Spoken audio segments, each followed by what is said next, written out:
Kalau dia kekal nombor satu, cikgu pun kena bercakap kepentingan solat, peniaga pun kena bercakap kepentingan solat, mak ayah di rumah kena bercakap kepentingan solat, didik solat. Wa'mur ahlaka bis salati wastabir 'alaiha. Suruh anak-anak kamu semayang, tekunlah mendidik mereka, mengajar mereka.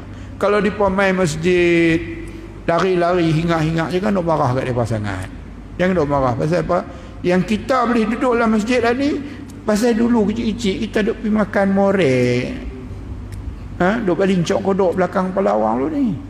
Ni banyak ni.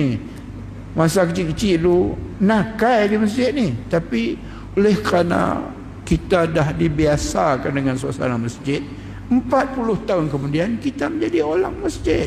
Alhamdulillah. Jadi kalau ada budak-budak nak marah tu marahlah, tak apalah, tapi janganlah marah buhgia 5 terus. Budak-budak ni tampak ni, oi lagu tu mana boleh. Budak nama pun. Budak. Saya dulu masa budak mayang tarawih, oi buat sepecok kodok. Allahu Akbar, kopuk kepala belakang. Tapi alhamdulillah Allah nak mengubah. Jangan duk pandai-pandai buang solat. Solat always remain number one. Dan solat mesti disebut oleh semua orang. Sebab itu bila Rasulullah sallallahu alaihi wasallam dan para sahabat radhiyallahu alaihi ajma'in, mereka menjadi khalifah selepas Rasulullah sallallahu alaihi wasallam, apa yang mereka suruh? Mereka disuruh apa yang Allah suruh kepada Rasulullah. Lepas kamu naik, katanya apa dia? Naklah kamu beriman pada Allah, dirikan solat. Kalimah ni tak lekang daripada bibir pemimpin. Barulah cakap soal ekonomi, soal perniagaan, soal pertanian, soal foreign investment, soal suku, soal baru bercakap. Tapi dah hang tak bercakap bab semayang, and you are prime minister or you are the ministers, you never talk and never says about even one word, mari kita dirikan solat sebagai permulaan ucapan kamu. Jadi mana Islammu? Jadi tuan-tuan hadirin mukminin, bukan Allah tak suruh kita jadi senang,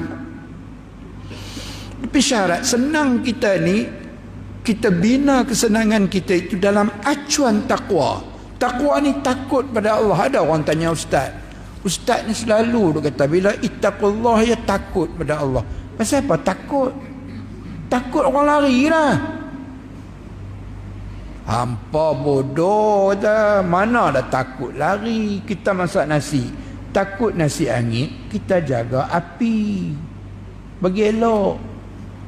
Kita bawa kereta, takut aksiden, kita berhati-hati. Betul tak? Betul tak? Kita berkahwin, takut kita bergaduh dan bercerai, maka kita bina perkahwinan dan kita jaga perkahwinan dan kasih sayang suami isteri. Apa khabar sayang? Pagi-pagi keluar kalimah tu dah. Pasal kita takut bercerai. Bukan takut macam takut hantu lari. Tu hampa punya takut, kami punya takut lain. Kita takut rumah terbakar, sebelum nak tidur kita tutup semua suis. Hidup kita akan lebih elok kalau kita ada perasaan takut. Takut kita gagal dalam peperiksaan, kita study kuat. Kita study kuat. Takut semayang kita tak diterima Allah, maka kita ambil wuduk sebaik-baiknya. Kita kenakan pakaian sebersih-bersihnya. Dan kita tenangkan hati kita daripada ghaflah dan sebagainya. Pasal apa? Takut semayang kita ditolak Allah, atau takut semayang kita dapat markah sikit, 40%, atau 20%. Mana nak lulus? Kan ni UPSA keluar kan? Marin kan ni? Marin. UPSA keluar. Semua orang ambil UPSA. Takut budak-budak, takut dapat markah sikit. Jadi kita semayang tu serupa tu, kena jaga elok semayang tu. Semayang tu hak Allah. Bukan hak Tok Wan kita punya, bukan syarikat. Apa semua dah. Ia pada Allah. Semayang dengan cantik. Jadi kita bina hidup kita dalam acuan itu. Maka kata Allah, kata Rasulullah sallallahu alaihi wasallam, sayati zamanun la yakunu fihi syai'un a'azzu min salasin. Kalau kamu berada dalam suasana bertakwa kepadaku, kalau kamu berada dalam suasana bertakwa kepadaku, artinya perasaan takut kamu kepada aku ada dan kuat, perasaan malu kamu kepada aku ada dan bertahan mantap, perasaan mencari keredaan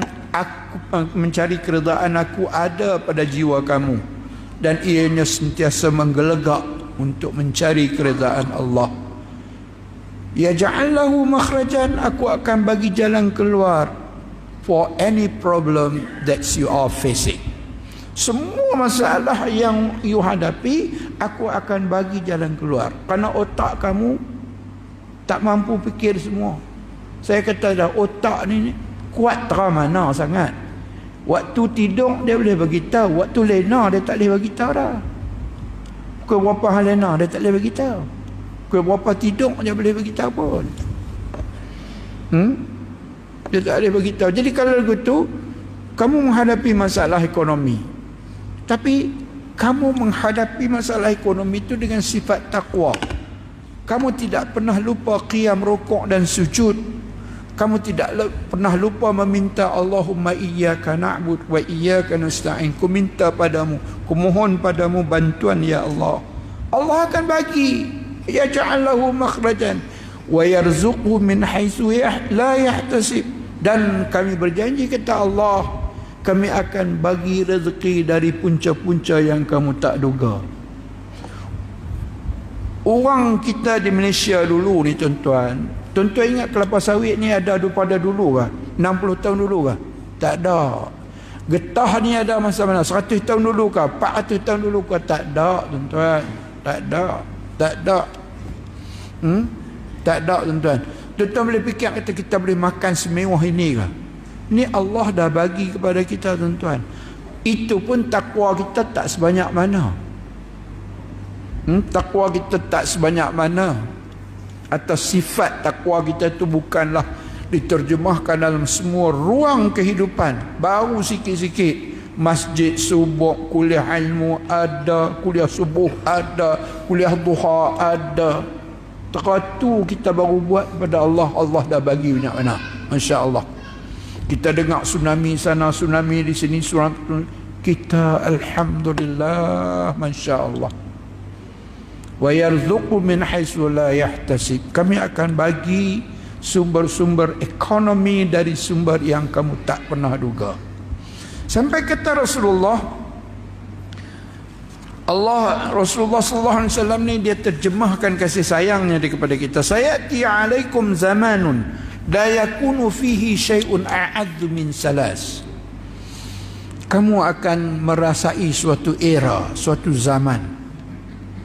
Pada zaman itu tidak ada yang lebih baik daripada 3 perkara. Kalau kamu dapat menikmati 3 perkara ini, artinya itulah dia doa kamu, Rabbana atina fid dunya hasanah. Ya Allah, kurniakan kami kehidupan dunia yang penuh dengan hasanah, penuh dengan kebaikan. Kalau kamu dapat merasai 3 ini. 1, kalau waktu kamu hidup itu suasana ekonominya menghasilkan dirhamun halal, duit yang halal, duit negara halal, duit negeri halal, duit kelang halal, duit di rumah halal, duit dalam poket kita halal, duit dalam pemimpin halal, duit dalam poket polis halal, duit dalam bank negara pun halal, duit dalam Maybank halal, duit dalam CIMB halal. Kalau kamu bina hidup kamu dalam suasana takwa, dan kamu akan menikmati satu daripada kesan takwa yang membahagiakan kamu. Apa dia? When your money is purely clean. Wang anda memang bersih, halal.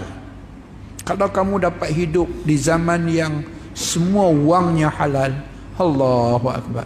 Malaysia ni duit dia halal semua tak? Halal semua tak? Yang kita tahu daripada poket kita kat orang lain tu halal lah.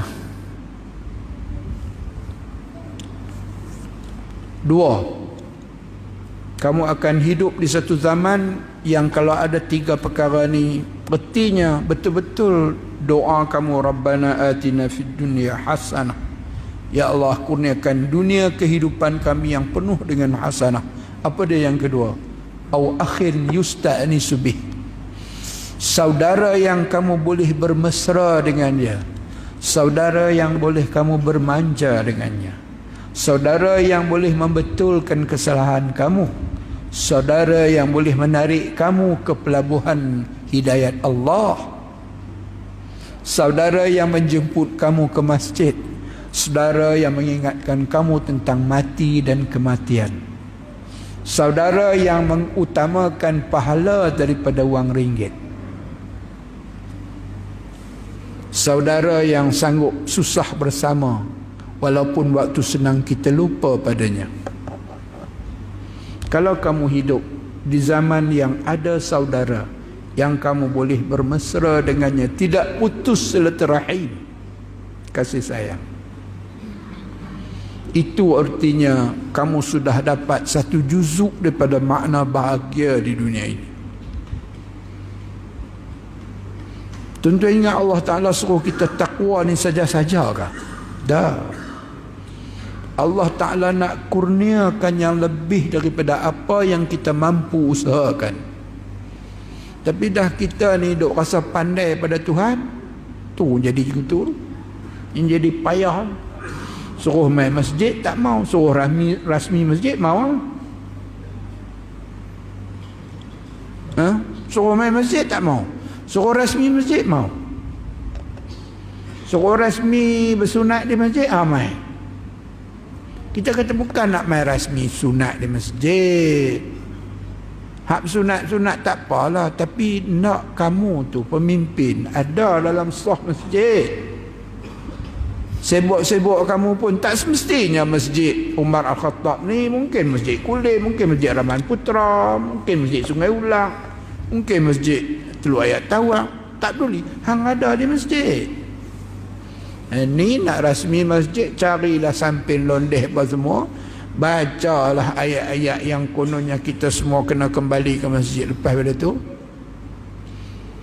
kembali sungguh, waktu dia kembali ke rahmatullah, kembali ke masjid pun